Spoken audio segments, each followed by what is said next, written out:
کہ حضرت ابو ہریرہ رضی اللہ عنہ فرماتے ہیں نبی کریم صلی اللہ علیہ وسلم نے ارشاد فرمایا حضرت بلال کو فجر کی نماز کے وقت، اے بلال حدثنی، مجھے ذرا بتا تو صحیح، بیرجع عمل عملتہ فی الاسلام، اسلام میں تو نے کون سا کام شروع کر دیا ہے جو اللہ کی بارگاہ میں بڑا مقبول ہے، کون سا کام ہے؟ فإنی سمعت دفن علیک بین یدی فی الجنہ، میں نے تیرے جوتوں کی آہٹ جنت میں اپنے سے آگے سنی ہے، یعنی مجھ سے آگے تیرے جوتوں کی آواز مجھے آئی ہے۔ اس میں ہم پیچھے بھی ایک اشارہ بات کر چکے ہیں کہ اب یہ کیا ہے، حضرت بلال کی آواز آگے، مولا علی قاری کہتے ہیں ھذا من باب تقدیم الخادم علی المخدوم، جس طرح مخدوم سے آگے خادم ہوتے ہیں نا، خادم کہتے ہیں پیچھے پیچھے ہٹ جاؤ، پیچھے پیچھے حضرت صاحب آ گئے، پیر صاحب آ گئے، علامہ صاحب آ گئے، ہوتے ہیں نا خادم آگے ہو کے لوگوں کو سے راستہ بنوا رہے ہوتے ہیں گزرنے کے لیے، بس اسی طرح ہے جنت میں حور و ملائک غلمان یہ سارے نبی کریم صلی اللہ علیہ وسلم کے دیدار کے لیے، استقبال کے لیے کھڑے ہوں گے۔ حضرت بلال آگے جا کے کہیں گے پیچھے پیچھے ہو جاؤ، سرکار آ گئے، سبحان اللہ۔ جب بعض علماء کہتے ہیں کہ حضور علیہ السلام جب اپنی ڈاچی پہ ہوں گے داخل سوار ہو گے تو اس کی مہار بلال حبشی نے پکڑی ہوگی اور یہ خادم ہوں گے آگے آگے چلتے ہوں گے۔ تو فرمایا میں نے وہ آگے آواز تیری سنی ہے، یعنی اب فرمانے کا مقصد کہ میری امت میں بڑے بڑے اکابر سے آپ آئیں، جناب بلال حبشی سے رتبے میں حضرت خلفائے اربع رسول اللہ کے خلفائے راشدین وہ اونچی شان والے ہیں، حضرت بلال حبشی سے رتبے میں فرمایا یہ شان اللہ نے تجھے ہی دی ہے، تو بتا کام کیا کرتا ہے، نیک عمل کون سا کرتا ہے۔ اور اچھا پھر یہاں پہ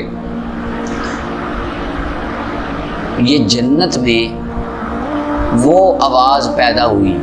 حضور تو بھی جنت میں گئے ہی نہیں، ہم بھی جنت میں نہیں گئے، آقا کریم صاحب مشاہدہ فرمانے گئے، یعنی یہ بات ہے کہ جب انٹری ہوگی حضور علیہ السلام کی شان قیامت کے دن، یہ تو تب کی بات ہو رہی ہے، ابھی قیامت نہیں آئی۔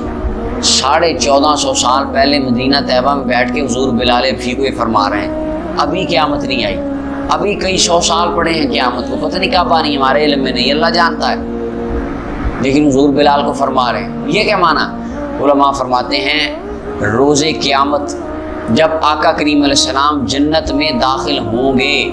بلال حبشی پاک نے آپ کی اونٹنی کی مہار پکڑی ہوگی، وہ آگے آگے چلتے ہوں گے، لوگوں کو کہیں گے پیچھے ہو، حضور آ گئے، جب آگے چلیں گے اس وقت جو سیدنا بلال حبشی رضی اللہ تعالیٰ عنہ آپ کے قدموں سے آواز پیدا ہوگی، رسول اللہ نے اس کو 1450 سال پہلے سن لیا تھا، حضور کو پتا تھا کہ آواز ہوگی اس کے، حضور نے سن لیا۔ مولا علی قاری نے بھی یہ بات کی، فرماتے ہیں ھذا امر کوشف به علیہ السلام من عالم الغیب، یہ عالم الغیب کا معاملہ اللہ نے اپنے حبیب کو بتا دیا، کھول دیا گیا رسول اللہ صلی اللہ علیہ وسلم کے سامنے، حضور نے اور پھر حضور نے بلایا، پھر پوچھا حضرت بلال سے، کیوں پوچھا؟ ایک تو اس کے نیک عمل کا پتہ چل کے اس کو میں خوشخبری سناؤں، کام دو ہوں گے، ایک تو جب میں اس کو یہ بشارت دوں گا یہ میرا بلال اس کام پہ زیادہ استقامت اختیار کرے گا اور اس کے اوپر ڈٹا رہے گا، اور باقی سننے والوں کو اس کام کی فضیلت اور اہمیت کا پتہ چل جائے گا، یہ مطلب تھا۔ تو فرمایا کیا کرتا ہے؟ عرض کی حضور میں نے تو کوئی اپنے پاس سے کوئی بہت عمل نہیں ہے کوئی بڑا، لیکن یہ ہے میں پاکی حاصل کرتا ہوں، رات ہو یا دن ہر گھڑی میں میں باوضو رہتا ہوں،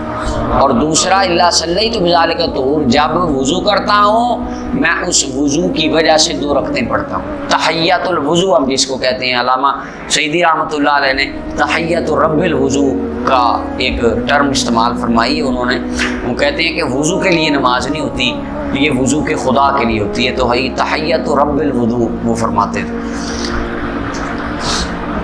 تو یا رسول اللہ میں وضو کے لیے وہ 2 رکعتیں پڑھتا ہوں، بس یہ کام کرتا ہوں، تو اسی وجہ سے اللہ تعالیٰ نے یہ مجھے شان عطا فرمائی جو آپ بتا رہے ہیں۔